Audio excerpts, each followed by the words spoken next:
say, I would not be on this podcast today without my clients. So for that, like, I'll be eternally grateful.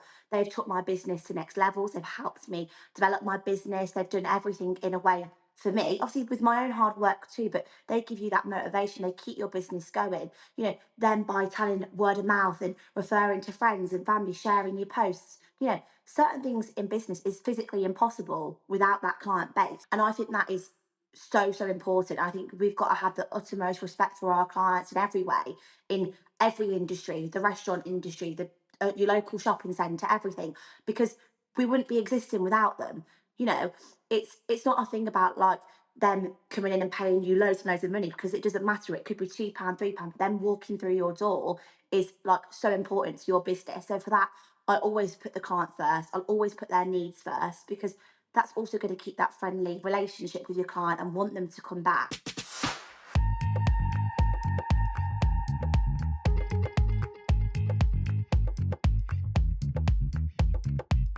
Hello and welcome back to the Face It podcast. I'm your host, Jessica. Today we welcome a lovely new guest to the show, but before we do, I just wanted to ask you to consider leaving us a review.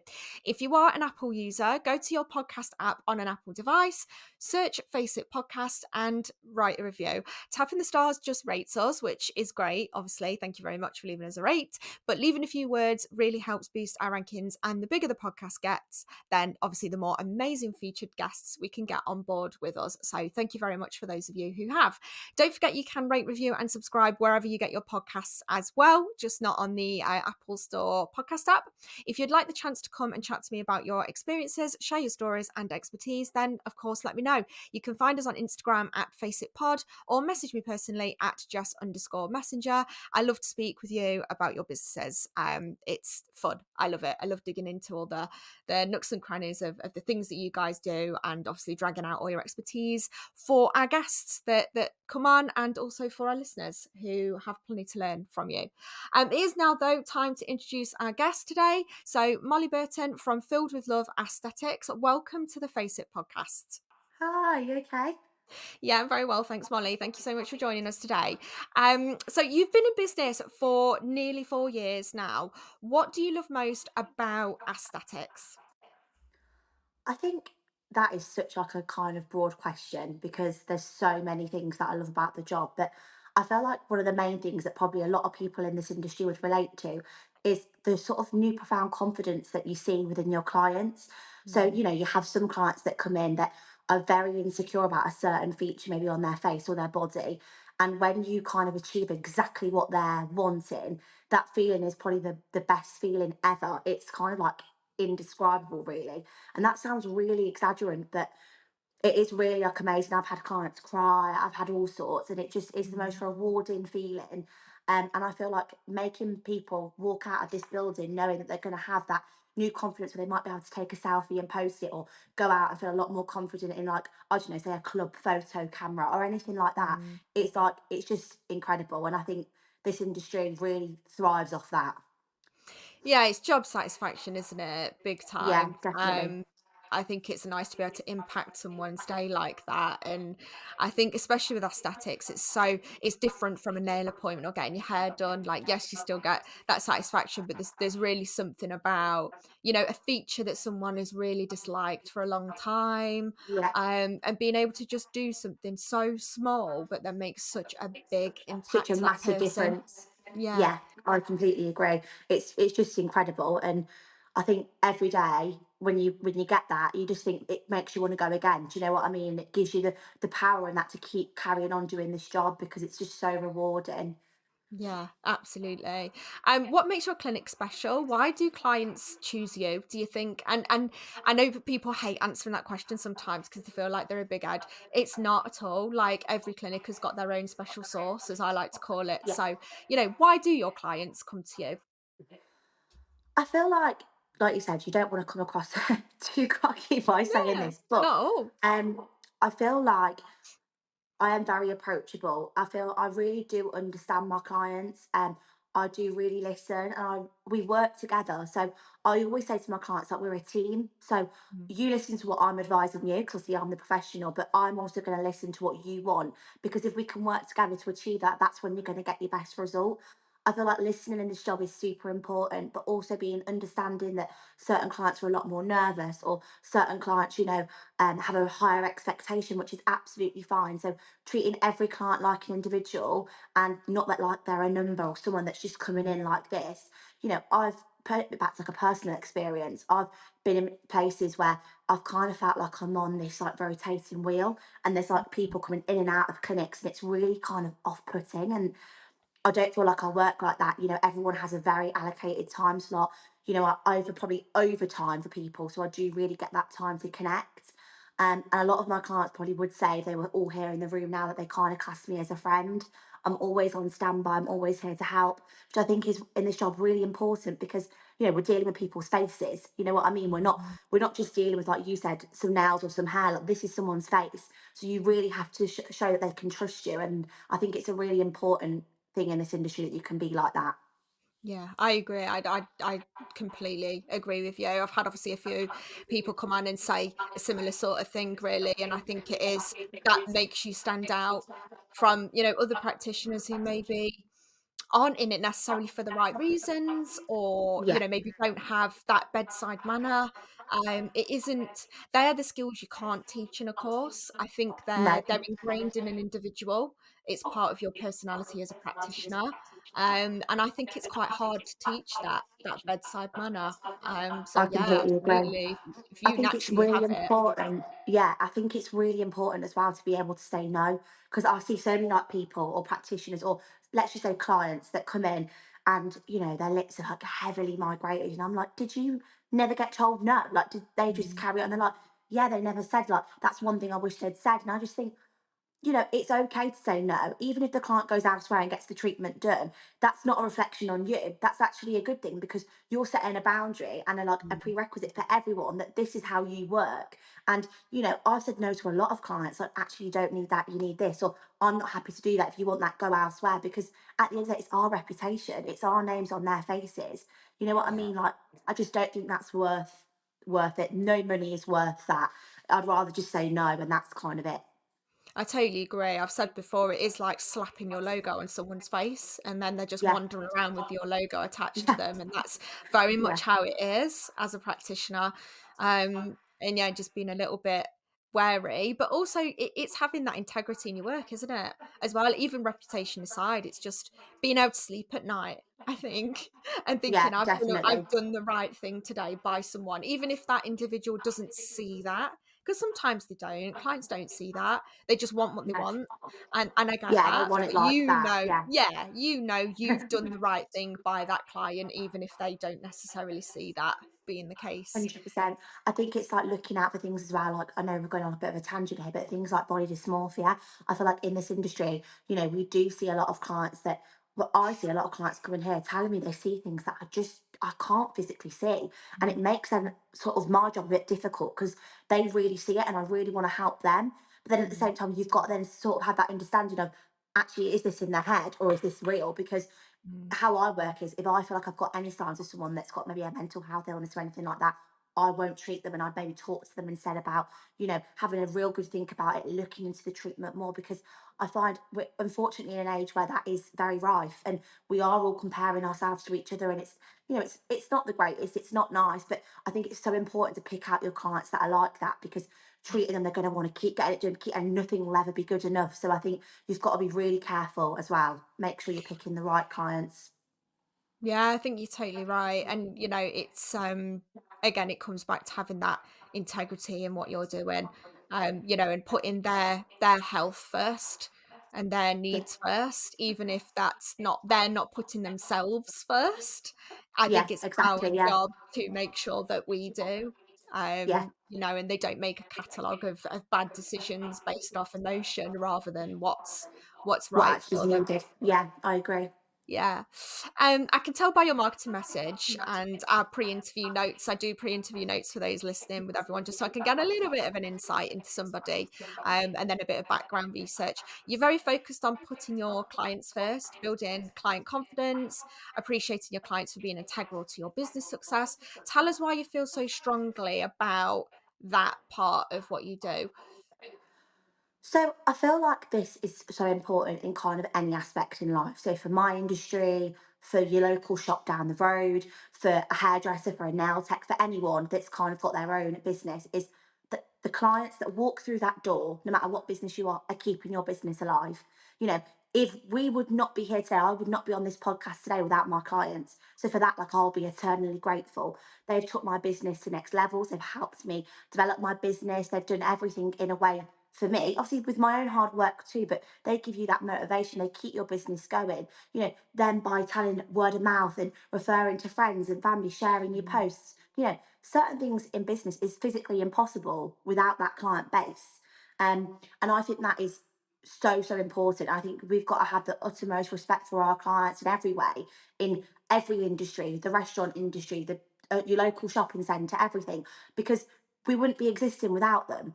You know, it's not a thing about like them coming in and paying you loads and loads of money, because it doesn't matter. It could be £2, £3, but them walking through your door is like so important to your business. So for that, I always put the client first. I'll always put their needs first, because that's also going to keep that friendly relationship with your client and want them to come back. I've had experiences probably like yourself where you've gone into restaurants and you've had like really moody Mm. waitresses and you think it makes your experience there horrendous. And then I've never ate back there again. And that's not a great example because we're talking about aesthetics, but in general, you want to be giving your client a really good kind of what's it called, like experience, let's say, from the moment they walk through the door to the moment they leave, so they can pass that on to say another 10 people, and that could be then another 10 potential clients that you're going to get through this door. And I think in this industry especially, it's super important to have that. Yeah, word of mouth is huge. Again, I think Massive. that gets touched on quite a bit. I think it's probably one of the most important ways to market. Yeah. Do you think as well that it, I come from a perspective whenever I'm doing my clients, I don't do aesthetics at the moment. I do PMU, but I every single client is treated the same way, whether they're spending £30 on a tooth gem or £300 on a set of brows. Yeah. Every single person is given the same treatment.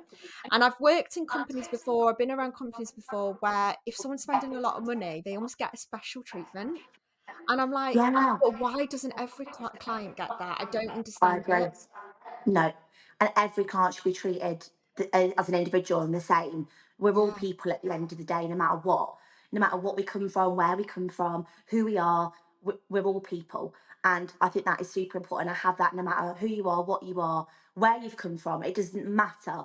Like, I will treat you the same as every single person that comes into my life. Yeah. To be honest, I treat my clients like they're really good friends, even new Yeah. clients that I've never met before. And sometimes I'm a bit, might be a bit nervous, whatever, because they're new, but I will treat them like I've probably known them years to make them feel comfortable. Because what a nice experience to have someone that's going to talk to you and make you feel really comfortable. You're going to feel more relaxed than when you get on that bed. Do you know what I mean? Like, Yes. I pray for you as well with your clients. It's a nerve wracking thing. It's not the most comfortable thing having procedures like we No. do. It's a bit nerve wracking. It's a bit overwhelming.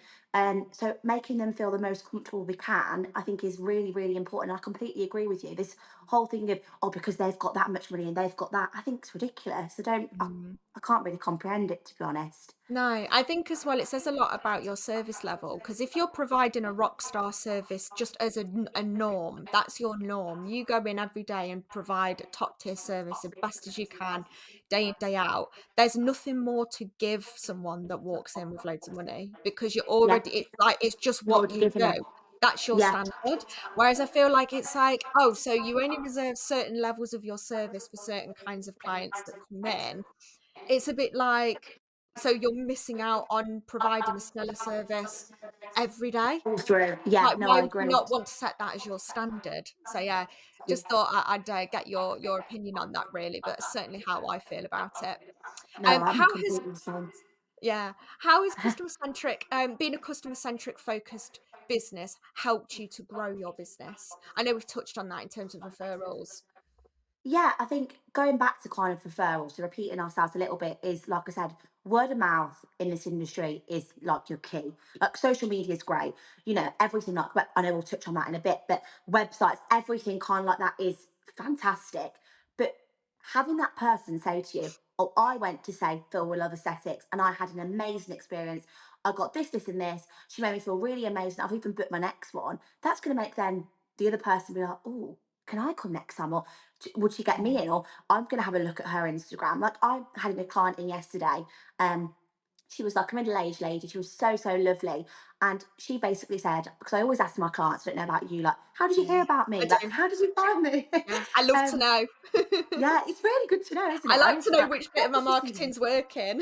Yeah, but where have you found me? So she'd said that her daughter, who was I think like mid 20s, followed me on Instagram for ages, and she told her mum like, "You need to go here. She's really, really nice. She's really, really good." And then her mum listened and came, which I think so nice. So I feel like Mm, putting your like through my social media as well as referring of mouth and everything like that, putting my clients at the center point of my business helps me get more people through the door, more foot flow, more engagement on Instagram or my sort of clicks on my website, my Facebook followers, everything like that. I think is yeah, it's just brilliant, and yeah, I'm forever grateful, always forever grateful. Especially at the point I am in business now, like I couldn't be more grateful, mm, really.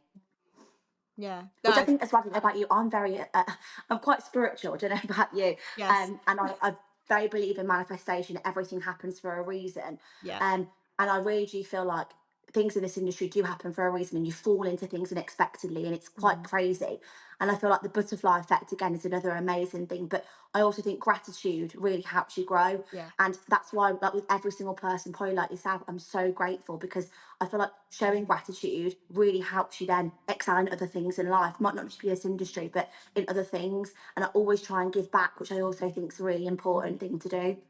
I think it's what you get out what you put in. So if you're Yeah, constantly putting in negativity, bad vibes, not very good service, you can't yeah, expect to get good stuff no, out the other end. So I'm very much like you. You put out that good energy into the world, you try and help people, you lift people, whether that's, practitioners that are rivals, if you can help them, provide advice for them, like that's only going to come back tenfold in a good way for you.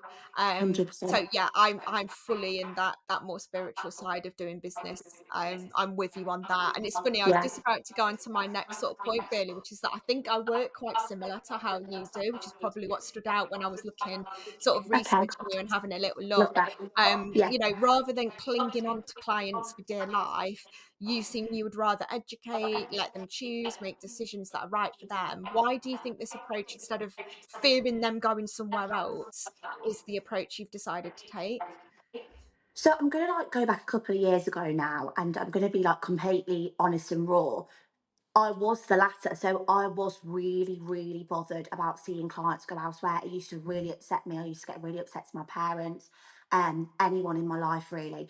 And I used to say, like, why not me? Like, what have I done? Like, and really used to put myself down, like, is my work not good enough? Blah, blah. And it was really like a hard attack on myself. But I've learned to grow from this, and my mindset has completely shifted. And I think, obviously there's some days where you might think, oh, like I've lost a client that's came to me for 2 years. Why? But actually, it's not you. You can't determine yourself. It's like anything in life. People will go to other people and experience different situations, and that's absolutely fine. It doesn't tarnish you as a person, it doesn't tarnish your work. It's similar to like a nail tech. You might be Mm, loyal to your nail tech for 2 years, and eventually, it might be too far to travel every time you mm, go for your nails. It might have got that tad bit too expensive. It might be that they don't actually do the technique that you want or the nail shape that you want. Very similar in aesthetic. So I feel like we can't put ourselves down and think it's us. It might be we don't provide that type of technique that client walks through the door, e.g., maybe like a really full Russian lip that's sitting really, really high and really mm, defined. I might not be able to provide that, but down the road they might. And that's absolutely fine. And all for that practitioner, I'm really happy for them. I feel like making a client feel like that as well and saying, actually, I can't do that for you, but blah, blah can. I've had clients like mm, that. I've had clients come in and ask for certain treatments that I just don't do, just for personal reasons, or maybe I don't agree with them fully. I'll give my opinion on it to that client and I'll say, however, I know that this person does it. Go check out their Instagram, see what you yeah, think. And that to me isn't competition. That's kind of like helping. mm, We're all helping each other. Don't get this whole dog eat dog. I'm not that type of person. I'm more support everyone. um, Everyone should have somewhere to go in this industry or any industry. And I feel like my clients, they trust me. Like I was going back to the start of that question, is I do try and educate because I feel like in the industry we're in, we can't know enough. It's mm, so important. We've got to know everything and more. And I feel like telling your client that you know this, you've been on this course, you've done this, reassures them a lot more. I know if I was going to a practitioner and they told me X, Y, and Z and what they've done and what they've achieved, I'd be like, I'm comfortable, I'm confident with you. Mm. Whereas if I maybe didn't receive that, or, someone was a bit, they couldn't tell me certain things I was asking them, or they didn't know about this, this, and this, I'd kind of maybe be doubting my decision, and then maybe it Mm. wouldn't be an enjoyable experience. Yeah, Um, because you feel trapped there as a client as well. I always try to put myself in the client's shoes. So, like, imagine being sat, on that bed, on that chair, thinking, yeah, I want to get up and walk away, but I've paid my deposit. I'm sat here and I don't know how to leave this space without going through with yeah, it. Because I know yeah, what I'm like as a client. I'd find it yeah. really hard to walk away. Yeah, and me, and I hate telling people I don't like what I've had done Yeah, or whatever either. yeah. I'm really, so I I'm always a like say to my terrible clients, like, complainer. tell me. Yeah, and me, I'm awful. I hate it. I feel bad. I'm like, oh my God, I Yeah, feel bad saying I don't like yeah. it. Like, but I always say to my clients, like, especially at a consultation, I always do a mini consultation before treatment. I think it's super, super important to do that. Mhm. Even if you've done like a consultation before as a treatment, when they come in, always talk through again. Right, what are we doing today? What are you looking to achieve? What's your goal? And they said, and do you feel comfortable with me? Like, is there any questions you Mhm. want to ask me?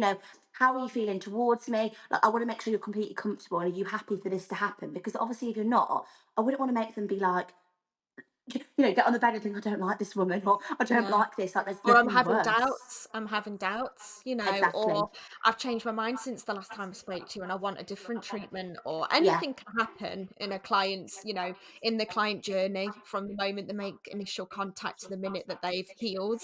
There's this whole chain of events that happens in the middle. Yeah. And I think you're right, just keep checking in with that client and make sure that they're okay. You can Yeah. send automated follow-up emails to give them the opportunity. I've said this before as well.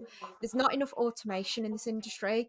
And I No. think, there's nothing wrong with sending an automated touch point a week after to say, just checking in on how your treatment was. Have you got any questions? Have there been any issues? Because just because you've told a client to walk away with an aftercare sheet to keep an eye out on an issue doesn't mean they're going to come and talk to you about an issue, No. because I they're not always give always.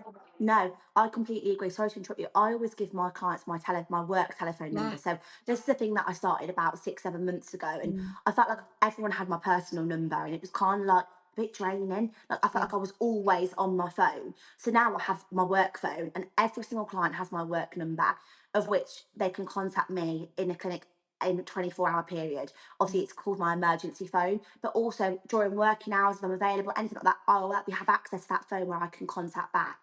I also do like 6 months and 1 year checkups with my clients. And I mm, was going to put a story on, funnily, about this the other day, saying, I don't want anyone to think I'm messaging them a year on to get them to come back in the salon, because that isn't the case.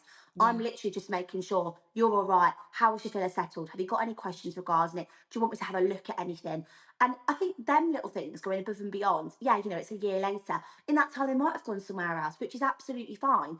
But I would rather still make sure that the work I've done, they're still happy with, because Yeah. anything over a year could happen, you know, um, anything at all. And I'd rather know. And if there was anything that I needed to correct, I could. If there was wanting to put back in, I'll get them put back in, anything like that. But I do make that clear when I'm writing to them, like, this isn't a pressure thing to book you back in, nothing like that. I get it. Sometimes feel I last a lot longer. Um, than a year. So it's not a rush to get you back in. It's more checking that you're actually okay. There isn't Yeah. anything you want to ask in that year time frame. And a lot of people reply like, I'm really happy, or I haven't needed anything, or, and I get really positive replies on that, which is lovely. Mm, But yeah, I always try and do that, like you said, because it's not just the treatment and when they've gone, it is yeah. a long time. Mm. Anything can happen even over a year period. So it's great to know. And it's good for yourself because it Yeah. helps you work on things. Of course it does, and you're responsible for that client. I think I had a guest on once that sort of said once the last person to touch that client is responsible, regardless of how many sort of clinicians they've gone through to see. And I completely agree. And they're yours for the foreseeable, until they decide to move on or whatever. Even if it's a couple of years down the line and they come back and say, "Oh, I've had this issue, and I don't know if it's to do with migrated filler, or I don't know." Like, you are the person they're going to come back to and say, "Can you have a look at this? I'm a bit worried. I Yeah, don't know if I need a dissolve." All these other things. So yeah, it isn't just you've got them in the door, you administer the treatment and off they go. See you later, bye bye. Not interested. yeah. But yeah, again, it comes back to having that more customer centric approach. We'll Just gonna take it grab a on a quick bit. tissue. Is that okay? Sorry, I need to Yeah, grab a no, quick tissue. My no, nose is go running. for it. One Yeah, of second. course you can. Of course you I'm can. so sorry. No, My don't nose is literally running. be. My little girl's got a cold at the minute. I think she's Has she? unfortunately passing it on to me. Yeah. Oh, I'm doing all right for hay fever this year. I've normally got really bad hay fever by now, and it seems to be okay, which is weird. Really, see, I've had certain days where I've been fine, and other days where it's absolutely kicks me in the Yeah, I've been backside. all right at the moment. So I've said it now. I've jinxed it. I'll probably Yeah, end up you've definitely sniffling. jinxed it. I've jinxed it, I'll haven't risk you, I? and you'll be like, "Oh my god, my eyes are changed." I know that we red raw. Yeah, I'll be sneezing every 5 minutes. So what I'm gonna do now is I'll bring it into your treatment and what you specialise in a little bit. perfect. Yeah, Are you thank happy you. for us to continue? Yeah, continue. Yeah, sorry about that. Yeah. You're all right. So I'm going to bring it into more about you and your treatments and stuff now, then, Molly. So you specialise in lips and contour packages. How did you figure out what you loved doing most, and how has specialising helped your business? So I feel like it fell quite naturally. I didn't kind of just pick, oh, I want to do contour packages, oh, I want to do lips. They were literally at the time two of my most popular treatments.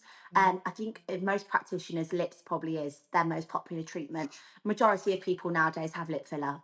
Let's be honest, whether it be really, really subtle or really, really enhanced, majority of people have it. So I think that was natural to just specialise in something like that. I felt like I was confident in it. It was something that I did every single day, numerous, numerous times a day. So it just came like writing. It was like a second skill kind of thing. Mm. And console packages, I've kind of become more specialised in probably over the last couple of years. I'd say maybe the last year more than anything. And I feel like that is because I've got quite good at them. And that sounds really, really cocky, but it No, isn't not at meant to all. be. No. It's meant to be more the fact that I feel like I'm all right at them, but I also feel confident doing them. And I think that's really important. So we've talked about how the client feels in this business, but it's also how we feel. And if you feel really confident doing a certain skill, or you feel really confident doing a certain treatment, then you should really, really work on that. And you should really have that kind of niche. I feel like in any industry, having particular treatments that you're super good at or that you really, really like is really important, because you have that passion towards it, Mm. and you kind of want to then give the best result possible for that thing, because you feel like, oh, actually, I really enjoy doing that and I get really, really good results from it. So I'm going to keep working on it to make sure Yeah. my results get better and better and better. Um, there's so many treatments that I love in aesthetics. There really is. Honestly, I love them all. I Mm. do actually find it really hard to say, like, oh, I only like this or this, because I actually enjoy everything that I do, and everything on my price list I love doing, or else I wouldn't have it on my price list. Yeah, That's of what I'm course. like as a person. Anything I don't agree with, anything I don't like, anything I probably wouldn't have done myself wouldn't be on that price Same. list. Same. Are you the That's same? me. Yeah. Yeah, absolutely. I very much feel like if I wouldn't have it myself, I wouldn't wanna offer it, because that means I No. don't believe in it. Believe it, and you've Even not got the passion. I've Yeah. not got the passion, and even if it's a treatment I wouldn't have because I don't feel I need it, if I would Yeah. have it, if I did need it, I'm okay with it. But if it's something that I just generally wouldn't touch, it's like with PMU, I've not trained in microblading because I just would not have microblading as a client. For me, Really. it was always machine. Yeah. So I only offer machine for that reason, because I just Yeah. don't I wouldn't want to have it done. So it's No. sort of like, Yeah. well, I would No, don't I want to get then it. offer it Why to do my, you know? because Yeah. I don't feel like I can get behind the treatment. I'm sort of No. selling this treatment that I can't get behind as a client. So Yeah. yeah, I very much come from a very similar point of view as you. So yeah, it's. Oh, I'm glad you do, because I think some people don't, and then you try and have this conversation, and you think, I feel like I'm tugging ropes, and I'm like, how can you not see what I'm saying? Like, do you know what Yeah, I mean? But yeah. no, it's nice to know that you've got a similar view on that. I feel like as well, specialising, like you said, maybe in machine, or for me, say with like a contour package itself, it kind of then sort your audience out through like Yes. social media. Because then if they are seeing lots of, say, lips and contour packages on your page, they know actually, oh, okay, she specialises in that. Mm, That must mean she's actually really probably good at that. So I'm going to go and have a look. And then it kind of then, like I said again, the butterfly effect leads you as the client into one thing to the next, then mm. lead them onto the bed or onto the chair, which is really, really nice. Yeah, Really nice. absolutely. And it brings it back again earlier to what you said about referring people. I've had clients come through my door who've said, they really want microblading, or they're considering machine brows, but then they're on the edge. They think they want microblading. And I've given them the honest opinion. what I prefer with machine, and then I've said, if you want microblading, I can recommend 2 or 3 people. These are Yeah. the people I'd go and see. I don't offer it. These are the reasons why I don't. However, now you've got lots of opinions. You've not just got what the internet's told you, you've got my sort of opinion on it, you've got the other practitioner's opinion who offers microblading on it. Now you're fully educated, you can make a Yeah. fully educated decision as a client based on what Yes. you want to have done. So, yeah, it brings it back full circle again about just making sure they've got all of the knowledge to hand. Yeah. I agree. Yeah. Completely agree. So for newbies coming into this industry, have you got any advice for them? And it's a really broad question because I think there's so many things that we can advise newbies coming in. Yeah, so I think the first one is just start. I think just start that business. At the end of the day, we all started at nothing. Even the most successful people in this world started Mm, from nothing. And if they didn't do it, they wouldn't be where they are today. And that is a simple, really simple statement, but I think it's so true. Um, we all had to start at the bottom to get to where we are now or to get even higher. And I think don't be nervous, just mm, do it. Don't let anything pull you back or stop you. Just go for it. I feel like find practitioners that you can resonate with and relate to and that you might get on well with, or anyone in the industry. It doesn't have to just be someone the niche you're working with. It can be anyone, and interact with them, engage with them, because sometimes if you're self-employed, it can be a lonely business and it's not the best, you know what I mean? You do feel like you, because you've not got, it's not like you're working for someone, you've got a team of people that you're all working with. You are literally by yourself. So, reach out to people, engage. I've got so many friends now in the industry, and it's great. It's really nice. It's rewarding. So I think that I would also say when it comes to aesthetics specifically, is you're never ever going to be have enough information. Okay, mm, so that sounds really like bizarre. People might be thinking, "What do you mean?" I feel like you can never know enough, and I think I touched on this earlier.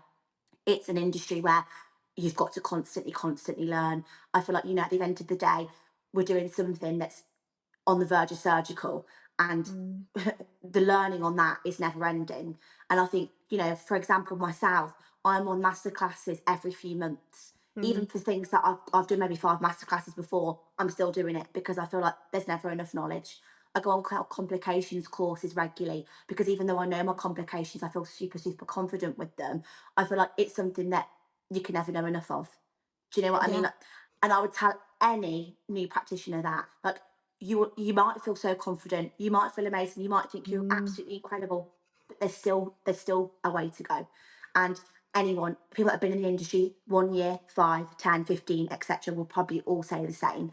And that learning never ever stops. And I feel like that with anyone in their own business, probably like the most successful man or woman on this planet might say the same. Like, we're still learning. Every day we're learning. And I think that is really important. And an advice I could give to anyone is to just keep going, keep trying, start the business, but just keep expanding it and keep learning and keep going. It will make you even more and more successful. Yeah, and I think with regards to learning as well, I was talking to a couple of special episodes that we've had. We've visited a couple of doctors at their own clinic, and one of the feedback from them was, it's the baseline knowledge that you tend to forget, the Yeah, really basic stuff that you learn right at the beginning. Don't be afraid to go back and do that stuff because that's the okay. foundational knowledge. And it's easy to get buried underneath all of that masterclass knowledge and like perfecting certain techniques. Sometimes you just forget the basics. It's Yeah, good you to do. just go back to the basic stuff. And like you say with complications, if you're touching base with complications every year and doing like a refresher CPD, it just keeps it at the forefront of your mind. Yeah, Rather than being buried under 5 years worth of masterclass and Russian yeah, lip techniques, and yeah. it gets buried right at the bottom. So it's just keeping those really And that really important. should be our Yeah, highest, I really. see, yeah, the very forefront, so at least if a complication happens, you can pull it because it's right there. You can pull it straight out and go, "Yep, I touched base on this 5 months ago. I know what Do I'm you know what I doing." find really baffling? So I'm going to go off again on a bit of a tangent here, but I feel like it's quite an interesting thing to talk about. Is I had a client come in the other month, and she has just trained in aesthetics elsewhere. Obviously, I'm not going to name the company. And she came in, and I was asking her like little, like little kind of pointer questions, see Yeah. how she kind of was getting on, stuff like that. And she said to me that she didn't learn dissolving on her course, and I was like, "Sorry, Oh, what do you mean?" why? She was like, so we like touched base of what it was, but we didn't actually like learn. I said, so do you know how to dissolve? She went, oh, so you get the powder and you inject. And I said, no, what do you not, are you not doing anything before that? And she was like, I don't know. And I said, no, no, no. I said, Mm, you need to yeah. stop doing any treatment until you know this. So I then booked what was it called now? A complications course with Dr. Adam Radford. I think Mm, he's really, really good. He's really, really yeah. nice. And I actually took this girl on the course with me and went, you need Yeah. to come and you need to learn this, because until you carry on in the industry, for your own sake, Yeah. you can't do that. Like, it's just, and she, thankfully, she was so, like, she really understood. She was so grateful that I took her on this course with me. Yeah. That baffled me, because I just thought, how are we not learning like something that's the most like important part of this industry, to It fix shouldn't somebody be that went allowed, wrong? should it? Like, that No. training to me is flawed. So that entire Yeah. course is flawed, and therefore it Yeah. shouldn't be happening. But then, that brings us into discussing all the new regulations that are coming in, Yeah. because Which are coming in. this is Yeah. why, there's standard of training, stuff like that shouldn't be happening. We're sending people out into the world, injecting people that don't have the knowledge on how to undo it, which Which is is just scary. wild. Yeah. But then that also affects all practitioners like myself and so many others that actually Mm, do things by the book and do know their thing. You know, I'm a non-medic, but I feel like, I'm still learning every day. I wouldn't say, I have like the medical knowledge as a medical professional, because I don't. I haven't been to uni for 4 years and studied mm, medicine, but I try and stay up to that standard as well as I can. And I feel like this whole thing, we've gone off here, but this whole thing of medic versus non-medic, I don't think should be the case. I've always said this. I think it should be bad mm, practice versus safe, and I think mm. that's really, really important. And I hope that when the regulation does come in, that's something that they look They at look at. onto, is that it's safe v bad, not medic versus non. Because I Yeah. feel like there's a lot of non-medics out there that are absolutely incredible, and their knowledge is like. It's Mm. I follow so many and I wouldn't even know they probably weren't medical itself. And I feel like, as long as we've got the correct things in place, then it should be safe versus bad. I think that's the problem, it's such an individual issue. Yeah. It's based on someone's capability, it's based on Yeah. someone's, education and experience, it's based on someone's commitment to learning, it's based on their technique, So I come from dentistry, so I worked in dentistry for 7 years. I've worked with people who should never have done a dental degree, they should not be Really. dentists. Yeah. Absolutely, because they've done it, they've done with the education, they've done the degree, they've learned out of a book, they've had lectures, but the actual physical act of doing those treatments, they can't put the pen to the paper. It doesn't Yeah. translate. And Yeah. so this is the issue with it. Education is the beginning. It's not the end of that No. person's journey as a practitioner, no matter what industry it is. And sometimes, you hear about it with doctors and stuff as well, don't you? There's all this stuff about they weren't a great practitioner, and it does happen. They Yeah. should just Yeah. never have been a practitioner. You get people Yeah. who still work in industries where they clearly lost the love for what they do, and they shouldn't Yeah. be a practitioner They anymore shouldn't because be they doing it. don't Yeah. even enjoy being a surgeon, a nurse, a dentist, whatever. Yeah. So yeah, No, I agree. it's too surface level to have that as the core debate. There's so many underlying things that go with it, I think. So many. I think we'd probably be here for hours and hours We would. talking about them, because We it's totally such a would. it's so wide. But yeah, just thinking about like how dissolving and stuff and like complications is so important from your learning. Um, like like I said, I just couldn't believe that Mm, client of mine. It was just unbelievable. I was so shocked, yeah, so shocked. Because for me, that's like that's like front of my mind every single client that I do, because it yeah, could happen. There's such a of high course. percentage that it could happen, and Yeah. I couldn't think of nothing worse if it did happen. Me going, Mm. "Oh, I don't I know don't what know to what to do." do. Yeah, and then Yeah, leaving them like it. Oh my god, imagine! I'd be like, "Oh my god," it'd be yeah. awful. I can't get my head around being able to inject anyone and have that feeling in the back of my mind that I don't know how to solve it. Yeah, That's not a way it's I would like to terrifying. work. But like you No, say, you don't work in that way, and that's not you as a person, and it brings it back to that no. personal level again. It's about the individual, how they want to practice. So yeah, you would never see yourself in that situation anyway. No, Um, definitely so not. this kind of, I mean, this sort of ties into it a bit. How has the industry changed since you started, and where do you see it going? Okay, so I feel like a few years ago, oh no, when I first started, nearly 4 years ago, the very kind of, all right, I need to word this as correctly as I can. The fake look was Yeah. massive. Yeah. Massive lips, More massive overdone. cheeks, long chins. Everything was like there. You'd walk down the street and be like, oh, they've had their lips done. Do you know what I mean? It was one of them, which was fine. It looked great. Everyone was on that. I was on it. I have huge lips. It was the trend. I loved it. Looking now 4 years on, I would say majority of my clients like natural enhancements. So Mm, they like enhancements that are noticeable, but they're not that noticeable on someone that's walking past them on the street. And mm, I think that is the way this is going to go. I think for practitioners and clients, I feel like we're going to go down such more of a natural route.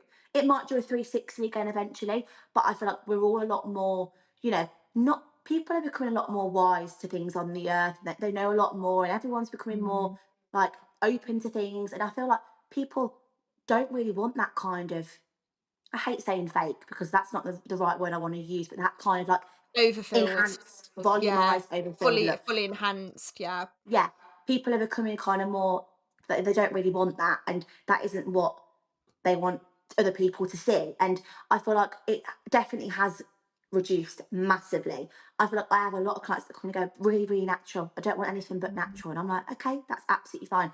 And I would say that 90% of my clients now are like that.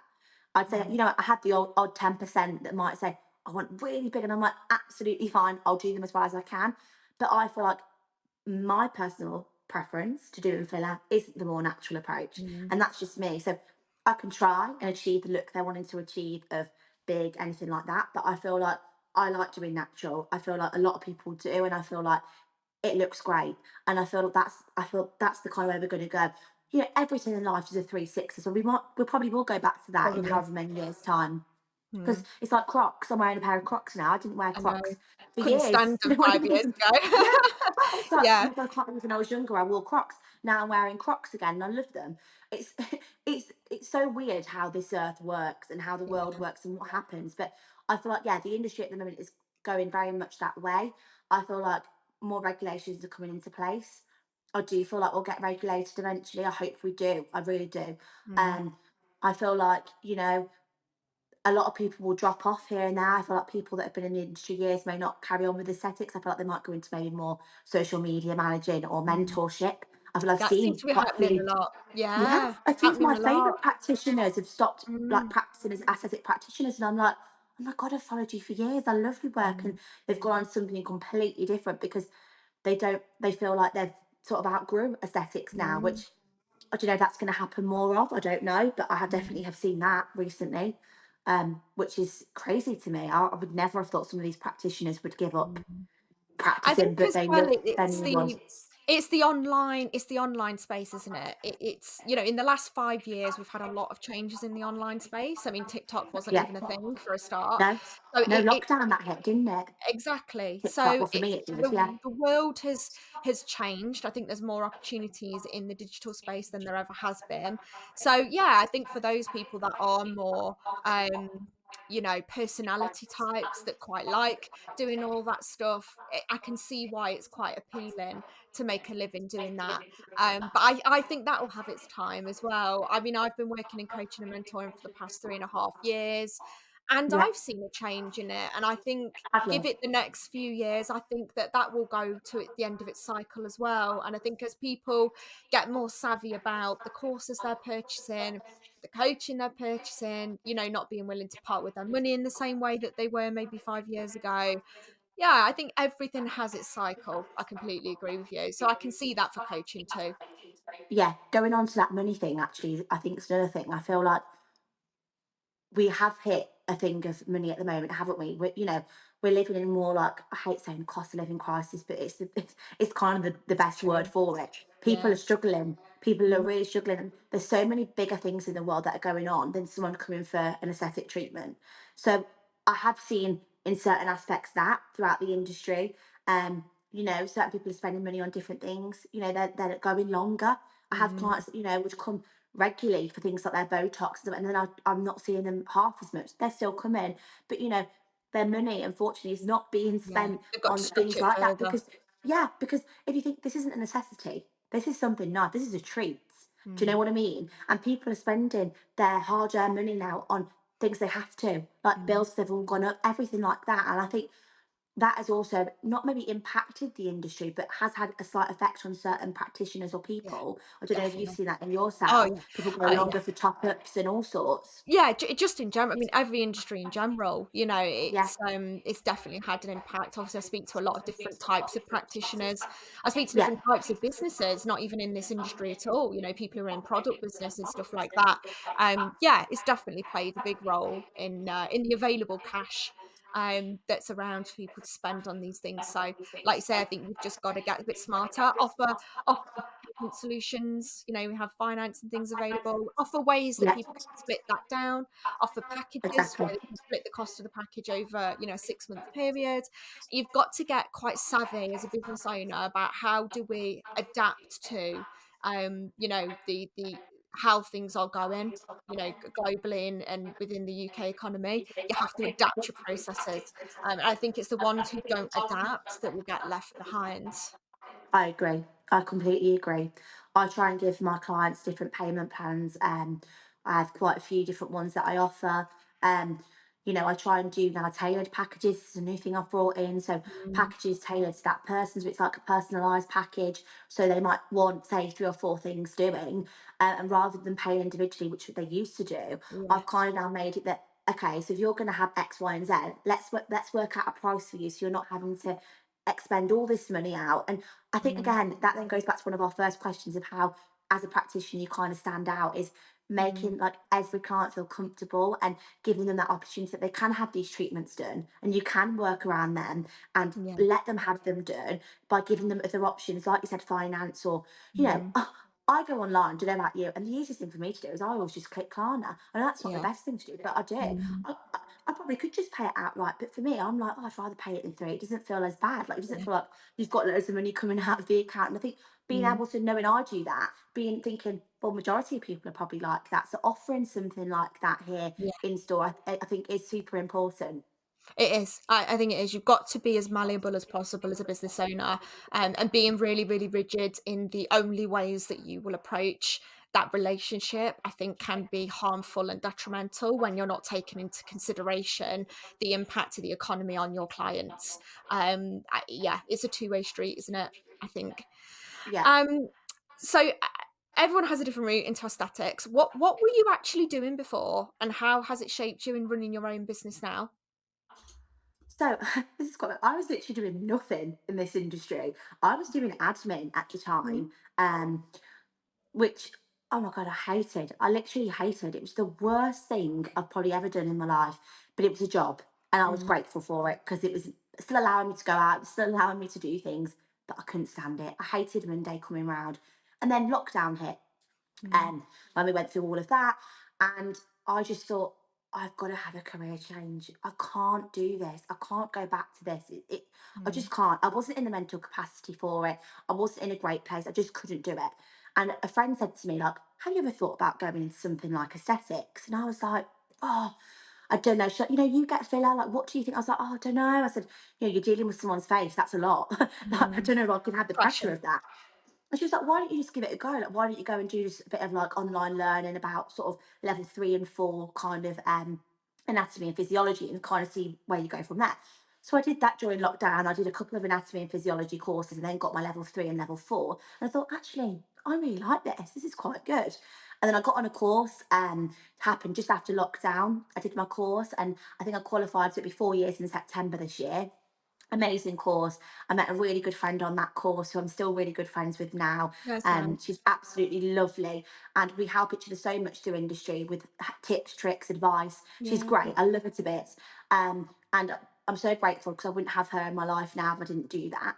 So that was amazing. And so I did the course, and then I started my business here, and I was so petrified. I was so nervous. So Mm. little like fun fact, this is my mum's salon. So my mum has actually been in beauty now well, since she was 18, and she's 55 now. Wow. And so she's had this salon that she works in for 35 years. So I Wow. feel like Amazing. I had kind of no knowledge to do with business, no knowledge to do with anything other than from my mum. So Mm, really, my mum's guided me so much to that's get to where I amazing. am today.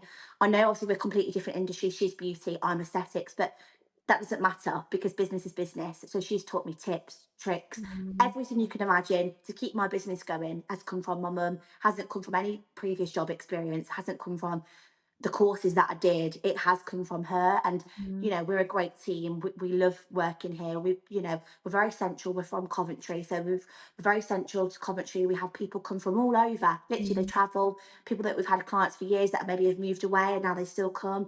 Like, Mum's got clients from, like, say, Albans. I've got clients from Manchester, London that mm. did live in Coventry at one point, have moved there and still come back. And that's something we pride ourselves Yeah. on, and something that, our clients would agree with if they came in and say, "Oh, we just love like the combo that you two bring." And I do think all my industry skills and knowledge, I would say, has definitely come from my mum. Yeah, Nothing she's beats amazing. hands-on experience though, does it? Yeah, Nothing beats no, like 35 years worth of experience that not a course in the world, not even an MBA can teach you 35 no, years of business experience within a very, very similar industry. So yeah, I'm not surprised. I would have bit a hand off if I was you as well. I'd yeah. have been like, Teach me all you know, teach me everything." I think from Um, young she was like, "Please work at the salon," and I was like, "No, I don't want to do that." how Oh, funny. Yeah, how yeah, I was funny. like, "Oh no," yeah, all my life I was like, "No, I'm not doing that." Wow. And the opportunity was always here. And then obviously Yeah. when again that happened, I fell into this industry, and then obviously she's like, "Told you you would." I knew Yeah. you'd come into this industry. And it's just funny. And now, like, I wouldn't look back. I literally No. wouldn't look back. The plan eventually, I hope to take over here one day when mum wants to retire and stuff like that. So yeah, Yeah. it's great. It's a great, like, falling sort of, thing for me. And yeah, I'm eternally grateful for my mum. Yeah, I she's was helped gonna me say, loads. what's the next move for Feel With Love? What's So on the agenda? yeah, really excited actually. So I've just fully qualified to be a teacher, which Wow, I'm so nice. happy about. Yeah. Yeah, So congrats. I have got a really exciting announcement coming for all my followers on Monday, but I'll tell you here first. Sneak preview A little is I'm offering masterclasses starting from next week. These brilliant. will be in my contour packages, lips, noses, so that's, yeah, they're my kind of three Brilliant. main masterclasses. And then hopefully come September, once my confidence is built with this teaching, I will then start my beginners and advanced dermal fillers. Brilliant. Um, I do want to refurb two of the rooms at the top of the landing, which will be like my academy space, which will be Mm, brilliant. And then leading on to that, eventually, maybe 2027, which is around, what are you now, 24, 3 to 4 years' time. Hopefully, my mum can retire, go and mm, live a best life with my dad, and I can hold the fort down here, yeah, get my name amazing. out the front. And Yeah, yeah, hopefully then scratch this the will be name on the mine. front. Yeah, scratch that off, put mine on there. Amazing. No, well done you, and, best of luck with that for sure. Thank you. I think Thank you. masterclasses is the way to go.